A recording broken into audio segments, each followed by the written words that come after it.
Deep in the mountains, on a certain island in the Grand Line, a large tree lets out a crack as it crashes to the forest floor. The person who felled this titan of a tree was none other than a child. His name is Sentomaru, and has been living in the wilds ever since his village cast him out. He has already cut down 3 other trees this morning, all so large they took centuries to grow. He sits down on a stump with a large thunderous sigh that seems to shake the forest itself. He reaches for a rice ball as he observes the beauty of nature around him.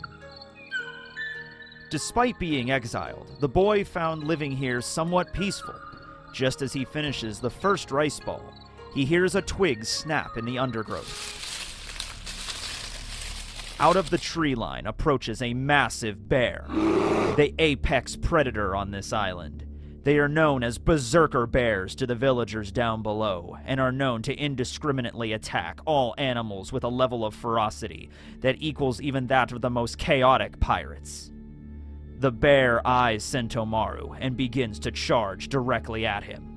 The boy stands up off the stump and plants both of his feet to the ground. With such a tremendous shockwave, the whole world seems to shake. The bear leaps into the air, fangs and claws at the ready to sink into flesh. Sentomaru thrusted his right arm, palm open, directly into the bear's chest. He could feel the bear's ribcage snapping like a layer of chopsticks. The animal was dead before it even hit the ground, but when it did, the whole forest was made aware of the true top of the food chain on this island. All right, and there we have it, ladies and gentlemen. That's right, I am pulling out all the stops for this Sentomaru video. He gets a specially made intro by me because, well, let's just be honest here, out of everybody in the Egghead Arc right now, it seems like if somebody's going to die, Sentomaru seems like the most likely candidate. I mean, aside from the Vegapunks, but even more so than the Vegapunks, because you get the idea that, like, you know, the Stella could just make a new body for Shaka or Pythagoras and then just, you know, download the information from Punk Records into them. Like, Vegapunk literally created all of the satellites, so why couldn't he just create them again? You know what I mean? So there's that. If Sentomaru's gone, he's probably gone for good, unless Vegapunk saves Sentomaru's DNA, and then he makes a Seraphim clone of Sentomaru. Ooh, that's good. That's good. Write that down. Write that down. Okay. So, you know what? I was always kind of just like whatever when it came to Sentomaru, you know? He was a character in One Piece that I really just... If you were gonna, like, ask me, like, which character in One Piece do you literally not care about? Like, you know, like, indifferent completely to the ultimate degree. True neutral. You know, don't hate, don't really like so much, don't really care if whether or not they were in the story or not. I would probably say Sentomaru was of that class. But you know what? You know what? My opinion has changed. Sentomaru, he's down there in the fabrication stratum by himself pretty much. I mean, he's got the Pacifista Mark IIIs to help him out, but he's really just managing this whole situation on his own. And now Kizaru comes flying into the island, and he kind of looks at him, and he's like, oh, Jiki. And he realizes that, like, okay, look, I can't let Kizaru just barge into the Frontier Dome, into the Labo phase, and attack the Stella. I am Vegapunk's bodyguard. That is Sentomaru's first job. He has other stuff going on too. He manages, you know, the construction of the various pacifistas, and he's higher up on the Seraphim, order hierarchy and everything. You know, it goes like command ship, and then Sentomaru, and then Vegapunk and the satellites, right? So he has other tasks and other jobs. He also is an official officer in the Marines, although I don't think we've ever actually found out what his rank is. He does have the Marine coat, so he's at least an ensign. He's higher up. He's an officer. We just don't know the rank, but he's like a science, like, special officer or whatever, okay? But his main job is protecting Vegapunk, the man that essentially adopted him, so that's kind of like his father figure, or the closest thing he ever really had to a father figure. And even with Kizaru coming rocketing in, he's an admiral in the Marines, and you gotta know Sentomaru realizes, like, there's no way I could beat Kizaru in a straight-up fight, okay? But Sentomaru does have the advantage of knowing a lot about Kizaru's techniques, because Kizaru, you know, displayed the Pika Pika no Mi to Vegapunk, so he could kind of like, it was the inspiration to back build to create the lasers for the pacifistas, okay? And Sentomaru was also there for all that research and understanding. So with that being said, maybe Sentomaru was like, okay, there's no way I could beat Kizaru, but I do have a better shot than most because I know exactly how his devil fruit works. Like, not just because he's seen the devil fruit before, but think of it this way. Kizaru came to the island, displayed all the different techniques of his Pika Pika no Mi and the limits of the Pika Pika no Mi, and then Kizaru left, and then Vegapunk got to research on the whole thing. So Kizaru's devil fruit was broken down by the scientific method via Vegapunk. He knows everything about the damn thing. He's like literally Vegapunk could figure out like exactly what the limit of Kizaru's lasers are. You know, like, I don't know, maybe Vegapunk could set up some kind of experiment with a bunch of like steel bulkheads or something, and then he's like, okay, Quasar, go ahead, Kizaru, fire a laser through these steel bulkheads. And then Kizaru's like, okay, and then he fires a laser, and it just like keeps firing through the steel, and then it's like at a certain point the laser stops, and then Vegapunk could be like, okay, so that's the limit. We can fire through 5 steel bulkheads, and it stops at the 6th one. Okay. Like, Vegapunk broke this down scientifically. Sentomaru would have been there as well. So he might know what, okay, the upper limit of what Kizaru is capable of. Now, this is One Piece, this is anime, so at the end of the day, Kizaru could just be like, I wasn't showing you my full power back then, and that was a long time ago. I've gotten stronger. So, but maybe Sentomaru calculated for that or whatever. So Kizaru launches in with a light speed kick, and then Sentomaru just, he's like, my defense is the greatest in the world! Ashigara Tokoi! And then he just goes to block with his haki, and that's where we left him off. So, you know what? You know what? Good luck to you, Sentomaru. Good luck to you. And he was already injured from getting run through by Lucci, yesterday. And you know what? I feel bad for Sentomaru. You really should, because this was his day off when all this shit happened. All right, it's one thing when the Marines come calling and, you know, the Straw Hats show up and Cypher Pole Zero is trying to assassinate the guy that you're supposed to protect.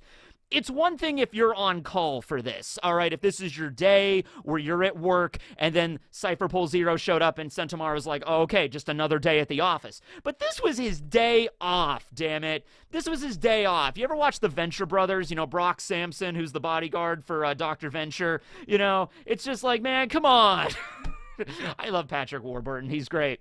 But no, seriously, though, like, what was he, you know, he woke up, he probably slept in that day, he's like, it's my day off, you know what, I'm just gonna chill out and eat some rice balls and some sweet potatoes. Those are his favorite foods, which, by the way, I really appreciate that, because sweet potatoes are very delicious, okay? I love sweet potato fries. They're, like, the most amazing thing on this planet, all right? So, he's like, I'm just gonna have a chill day, I'm gonna watch some movies, you know, maybe the Alien movies. So Sentomaru's sitting down to watch that in his little room at Egghead, and then all of a sudden, you know, Cypher Pole shows up, and the Frontier Dome is activated, and the Pacifistas are moving, and the Seraphim are doing stuff, and he's like,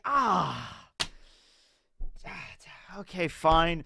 And then, you know, all this crap happens. You know, he has to fight Lucci, he gets stabbed, and then, you know, the Pacifistas, he has to wake all them up, and then the Marine blockade begins, and now Kizaru's coming, and he's like, I was supposed to have a day off. Come on. All right.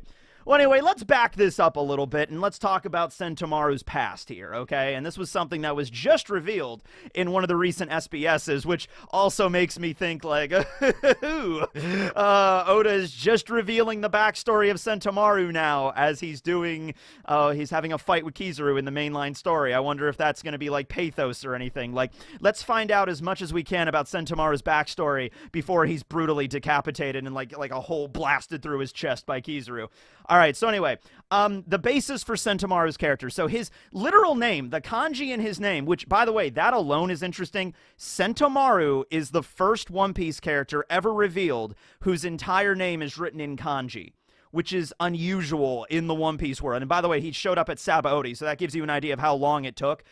Later on in Wano, we get a lot of characters that have full kanji for their names because Wano is based off of Japan. But when you understand Sentomaru's namesake, it also clicks. So the literal translation of Sentomaru's name is Battle Peach Boy, okay? Peach, as in the fruit, okay?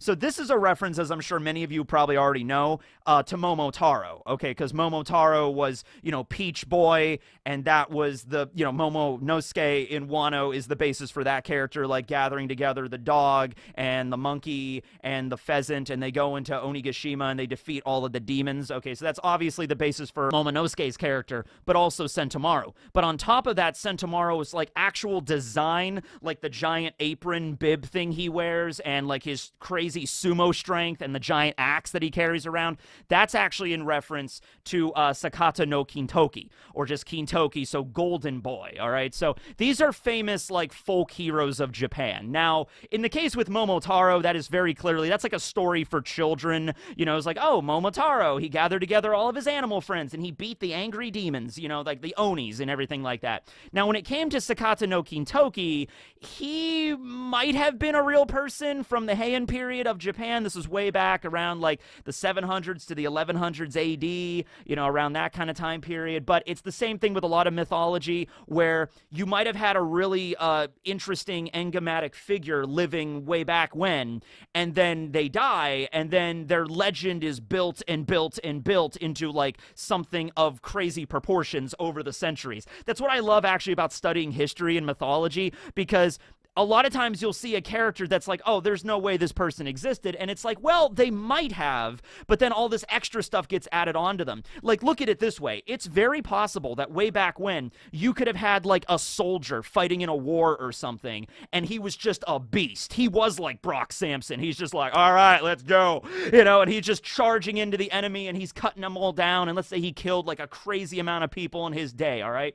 Well, anyway, just a normal dude, just a normal human being. So he's a great soldier, he dies, he's laid to rest, and people over the generations tell stories of this dude, eventually elevating him to the status of a folk hero. But then it could go even one step further with that. You know, if enough time passes, generations go by, he might be, you know, spoken of as like a demigod, like a Heracles kind of character. Like, oh yeah, the strength of this warrior was so great, he was a child of Zeus, or something like that. And then, you know, with like religion and everything getting involved with that, you could literally have him turn into like a war god at some point. So that's the idea of like a folk hero. And so Kintoki, in terms of the legend, you know, doing all this crazy stuff, like he was born and as soon as he was a child, he was able to instantly stand up and like beat the crap out of like giant animals and everything. Obviously that didn't happen, but the dude might have actually lived. There might be a kernel of truth, a nugget of truth surrounded by legend, all right? So that's the basis for Sentomaru's character, all right? And why he wears what he does. He has like the Tomoe pattern for heaven,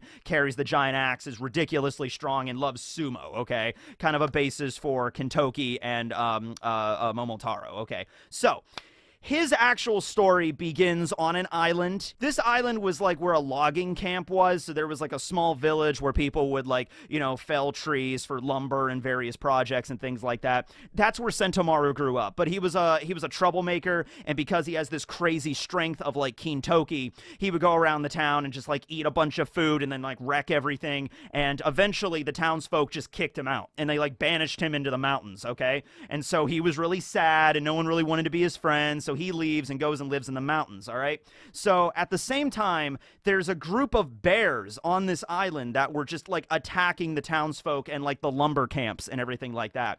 And it's like, oh yeah, this island has a huge problem with bears. So then Vegapunk shows up one day and he's like, ah, Quasar, you have a bear problem. Well, I could go and I can help you with that. You know, I can make the greatest bear trap in the world with science. So first things first, though, in order to set a trap, he has to go into the mountains to observe the bears to really see what he's working with here, okay? And so Vegapunk goes up into the mountains, and he sees Sentomaru up there, you know, sumo wrestling the freaking bears, and they're like all defeated. So he's there in like a sumo ring, and he just like, boom, you're like knocking all the bears down, and all the bears are like dead. And Vegapunk is like, oh, gee shucks, Quasar, well, that handles the bear problem, but also what am I going to do with this kid, right? And so Vegapunk essentially asks Sentomaru to be his bodyguard because of how strong he is, and they go back to Egghead, and essentially Vegapunk raises Sentomaru. Also, I would be remiss to include the connection here between, you know, bears, Sentomaru, and One Piece D&D that, you know, we do, you know, with Rustage being the DM and then Noble and Spooky and Briggs, particularly Briggs' character Ragnar, who has the power of the bear zone. He's a bear. And, yeah, so I don't know. Maybe we could, I'll bring this by Rustage. Maybe we could fit this into the timeline somewhere. I don't know. This was like Bear Island. Okay, this is where Ragnar tested his bear army and then Sentomaru wrecked their shit. But anyway, that's the backstory of Sentomaru and how he came to live at Egghead and become Vegapunk's bodyguard. Okay, so the next time we see him is, you know, years pass, and then we finally get the Sabaody Archipelago arc in the mainline canon when the Straw Hats arrive there, and then Luffy punches out Charlos, and then all of the Marines mobilize, the Pacifistas mobilize, Sentomaru was already there, and then eventually Kizaru shows up, okay? So I want everybody just to be aware of the fight between Sentomaru and Luffy. Luffy never really managed to hit the dude, okay? Now, Sentomaru has the greatest defense in the world, but I mean, obviously there's characters that are stronger than him, that are more bricky than him. Obviously, I would say Kaido and Big Mom for perfect examples, you know, all of the Yonko. But he wasn't like he was just all bluster with that, okay? Sentomaru, before the time skip, had access to, like, Ryuo hockey. Like, armament hockey is obviously his specialty, but it wasn't just the standard vulcanization hockey. It was the invisible, like, hockey extending out of your body that Luffy learns way in Wano from Old Man Hyo, okay? That was the type that, you know, Sentomaru was capable of. So that was pretty impressive for that time period that Oda was setting up this character as like, okay, he's not like as strong as an Admiral or a Yonko or anything, but it goes to show that there's a thing to this hockey that if you train at it your entire life, which is basically what Sentomaru was doing, just using sumo technique after sumo technique, we've already established in One Piece with Kobe, if you just keep training over and over and over again, you get superpowers. So Sentomaru was probably just fighting giant grizzly bears every single day growing up, and eventually he got Ryuo hockey. That's just the pip pip cheerio. That's how it goes, right? So Luffy could not really hit the dude. You know, Ashigara Dokoi is the name of Sentomaru's like main technique. That's his main like defensive and offensive technique. Mount Ashigara was the mountain that back in the day Kintoki was born at, supposedly. Like that's his origin point, was Mount Ashigara. So Ashigara Dokoi being the name of his attack makes sense, okay? And so yeah, Sentomaru is just kind of like, now also once again, it's not like Sentomaru's attacks are like wrecking Luffy to the point where Luffy's on the ground like bleeding out, like I can't possibly beat him, he's too strong. You know, it's not like it's a one-sided fight. It's more of just like, you know, Luffy's trying to punch Sentomaru, Sentomaru's using his haki to like knock Luffy's attack away, or, you know, send him tumbling into a freaking tree or whatever, and Luffy can't really hit him. But who knows? That fight didn't last super long, so maybe if Luffy continued to fight Sentomaru, and it was just one-on-one, there was nothing else going on in the background, like the Pacifistas and Kizaru weren't there or anything, it was just a one-on-one fight between pre-time skip Luffy and Sentomaru. I'm thinking that Luffy probably would have had a pretty good shot at beating him. It would have just taken a little bit of time for Luffy to figure out, like, what the move is. Like, oh, he's using some form of, like, because Luffy didn't really know about haki yet. So it's like Luffy would have figured out, though, eventually, just through trial and error, like, okay, he's using some kind of, like, invisible field to, like, push me back. I need to get a way around that. So Luffy might have went into gear second and then, like, zipped around him really fast. And then maybe he would have had to use gear second and gear third together, like he fought against Moria. And then maybe he could have gotten a hit out on Sentomaru. Eventually, I think Luffy might have been able to wear him down, but maybe not. Sentomaru might have just been straight up, no, I'm stronger than pre-time skip Luffy. He can't beat me. I'm literally more powerful than him, okay? Could have been something like that, right? I think it was just because of all the other stuff going on at that moment kind of overshadows Sentomaru. We had the Pacifistas, we had the actual Kuma there, and then Kizaru, one of the admirals, shows up. So it's like, okay, this dude wearing an apron and carrying a giant axe, like, okay, he's there, he can do some cool hockey tricks, but giant robots that can fire lasers, and Kizaru, and Kuma, so there's, like, other pressing issues to worry about right now, okay? So, He wasn't an official Marine officer at that moment, but then the time skip occurs, and then he does get that rank. Actually, before then, we have Marineford, where he shows up with the army of all the pacifistas, like Mark I pacifistas, the prototypes, that show up, and he fights a little bit there. I don't think Sentomaru really got injured at all during Marineford, so there he goes. Once again, he does have the ultimate defense in the world. I don't know what to tell you. He walked into Marineford, didn't really get hurt. I think he mostly just stayed in the back and had the pacifistas attack. I think in the anime, I remember him attacking like Luffy or something, but I don't know if that was anime only just to fill out the episode or if it was manga. But in the manga, I just seem to remember him showing up with the army of pacifistas and then giving them the order. I don't know if Sentomaru like literally jumped in the battle himself. Okay, so there's that. Let's talk a little bit at this point with his relationship to Kizaru. Okay, so this is something I've brought up before many times. Kizaru is not Sentomaru's blood relative, okay? He's not his actual uncle, and that's actually confirmed even more so. It was confirmed before, but ever since we found out the backstory of Sentomaru on that island, he grew up on some random island in a random logging camp.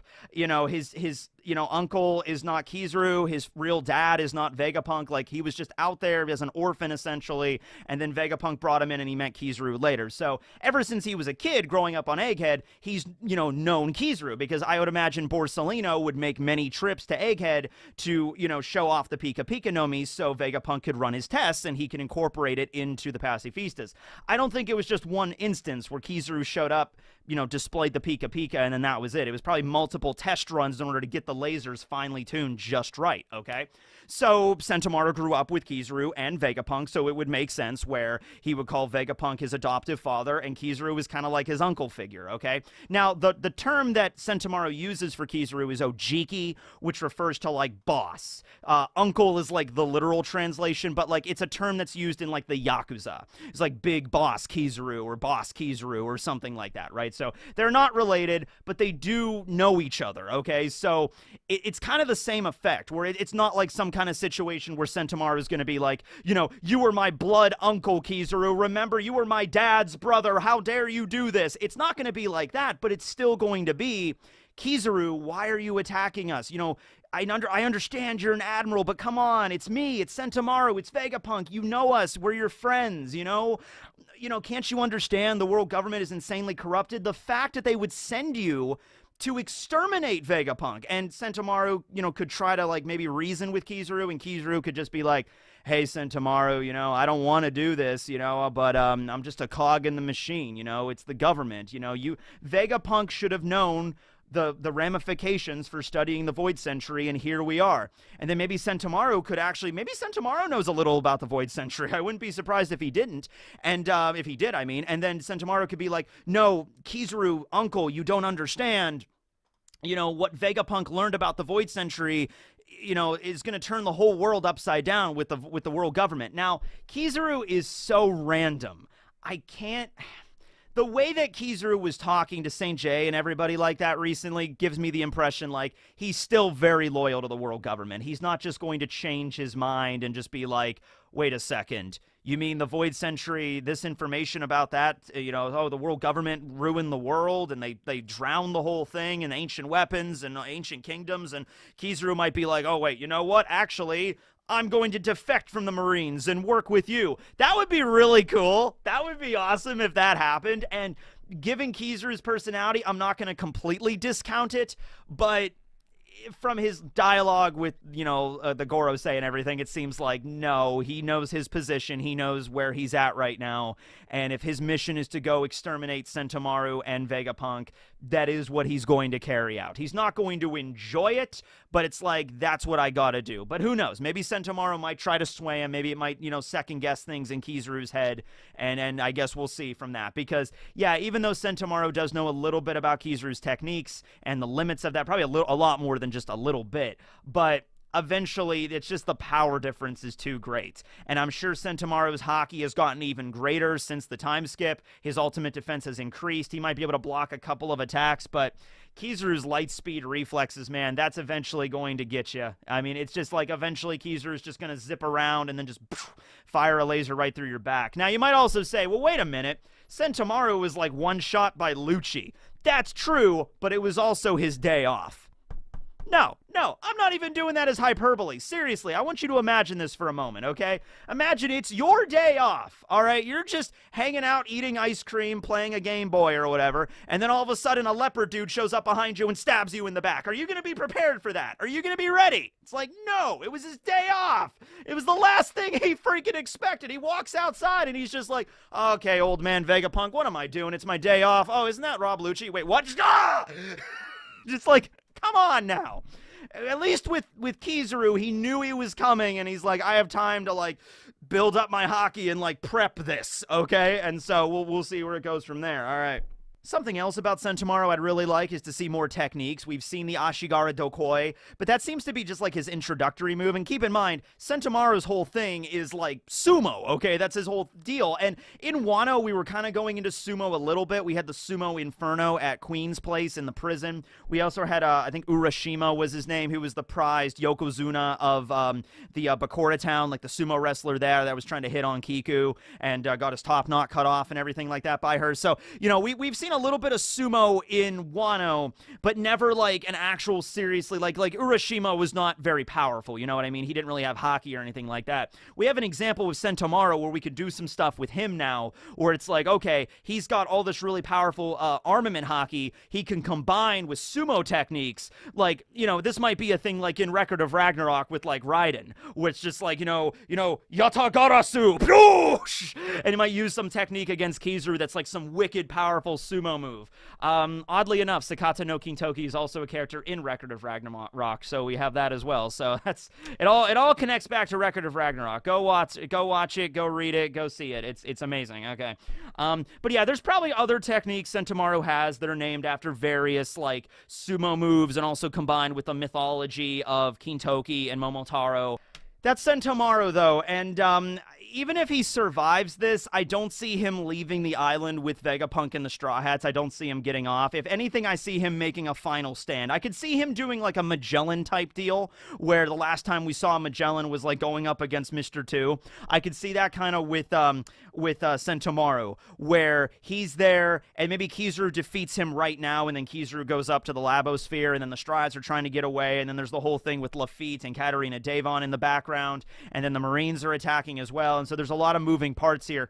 But maybe at the very end of Egghead, the Straw Hats are about to get away, and they thought that maybe they were able to hold Kizaru down. Like, maybe Atlas uses the light phasing gloves to, like, attack Kizaru briefly or something.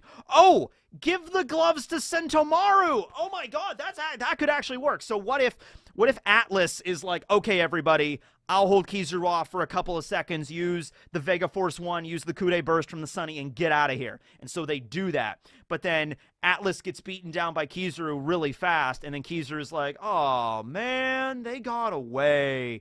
Well, I can move at the speed of light, so no matter how fast they run, I can always catch them. So Kizaru's about to use, like, the Yata no Kagami and about to travel to, you know, attack them while they're in the air. And then, boom, Sentomaru gets back up for round 2, baby. Actually, more round 3, if anything. And then has the light phasing gloves and uses Ashigara Dokoi with hockey with the gloves. And then, boom! Blasts Kizaru right in the face, and his whole body, like, scatters. You know, literally, like, light scatters all over the place. And it takes a second for him to get back up, and he's like, whoa, that felt weird. And then Sentomaru just lays into him, just da-da-da-da-da-da-da, you know, just like sumo barrage into Kizaru with hockey and the light phasing gloves, and just keeps him scattered enough so he can't actually follow the Straw Hats. And then we just cut away. Then we cut away, and then the arc ends, and Sentomaru's making like a final stand, and then that's it. All right, I would like to see that from him, ambiguous of whether or not he died or not. Okay. So, I guess we'll see what happens to Sentomaru, but his stock has risen a little bit for me, okay? If we're going, like, true neutral where I was, and this is over here's like I hate a character, and over here's I like a character, you know, Sentomaru's kind of like, eh. He's like, eh. He's like a little bit more toward, I really like this character. So, yeah, thanks for watching the video, everybody, and now let's end it out with some Xenomorph facts, indeed.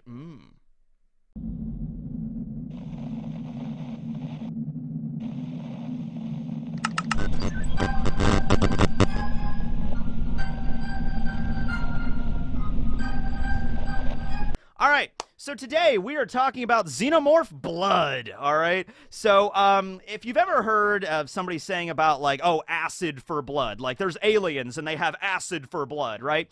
That actually began, that whole idea, with Aliens, or Alien, the movie, okay? Because xenomorphs have acid for blood. Although, is it actually blood? So that's the first debatable thing in the alien community I've discovered when it's talking about xenomorphs. So the whole point of blood in, like, a human body, or most mammals, is to carry oxygen and, like, nutrients throughout the whole system in the circulatory system, right? Okay, that's the point of blood. So if you have acid for blood, it can't really fulfill that, you know, that function of like carrying nutrients and oxygen. It's acid, okay? So some people have thought that it's actually not xenomorph blood, it's more of like their defense mechanism. And then another school of thought is because they have like a double layer of skin, maybe it's like the first layer of defense and then there's something else for xenomorph blood, or it is in fact blood, but not blood in the same way that human blood is, or mammal blood or anything like that. It's more about like a rechargeable like battery, like the acid itself provides energy. So like xenomorphs don't need to eat, you know, like a normal mammal or something like that in order to be sustained. You know, they have this special type of blood that they could just run on for maybe sometimes hundreds, thousands, tens of thousands of years before it dies, and so they can't really die of like starvation or anything like that. And we see that in the movies because those eggs are on that planet for like some like tens of thousands, hundreds of thousands, millions of years maybe. It's very ambiguous how long the eggs have been there and are still like alive, okay? So these things might just not die naturally. They might just not. But anyway, the acid is highly corrosive. It was able to eat through the metal like floor of a ship and then down into the next level and then down in the next level. It eventually did stop, so it didn't melt all the way through. But the scary thing about xenomorphs is that when they attack and you're on a spaceship or a space station or something, you can't just like take out a rocket launcher and blow them up. I mean, they're pretty hardy already, so that probably wouldn't work. But even if you could just physically demolish these things and just like blow them up, that's going to splatter acid all over the place. And if you're in like a closed sealed environment, like a space station or a spaceship or a shuttle or something, that's the last thing you want, because this thing can eat through like that metal like that, okay? There's been a little bit of a debate on exactly what kind of acid it is. I actually watched a whole Nerdist video that they did about xenomorph blood, so I'd recommend you go check that out. I'll put that up here in the card if I can remember. But the idea is it might be hydrofluoric acid, which is a very potent acid that can eat away at a lot of stuff. And there's even this other stuff that's called fluoroantimonic acid, which is like, I think, the most potent corrosive acid that humans have like discovered that we can actually make. And you're probably aware of like the pH levels. So like the closer to 0, the more acidic it is. The closer to 14, the more of a base it is, okay? And by the way, human blood sits at around a 7. We're like neutral. Most of human blood is water, actually. It's like 7.3 for human blood, okay? But you can go below 0, and this fluoroantimonic acid is like negative 31.3 pH. That's how corrosive this shit is, okay? So it might literally be something on that level, if not greater, because this is sci-fi. It takes it to the next level there. But it's highly corrosive acid. So there you go. We're learning a lot about xenomorphs today, right? Okay. Thanks for watching, everybody. Teching, signing out. Later, all. Also, check out One Piece D&D Marines tonight on Rustage's Twitch, just because conveniently it is a Thursday and we are doing it today. No, it's not tonight. It's 4 p.m. 4 p.m. Eastern Standard Time, One Piece D&D Marines, Rustage's Twitch. I'll put links and stuff below. Come and join us. It'll be fun. I play a guy named Kai. I have a crab companion named Belle. It's great. Fun times had by all. Thanks for watching. Later.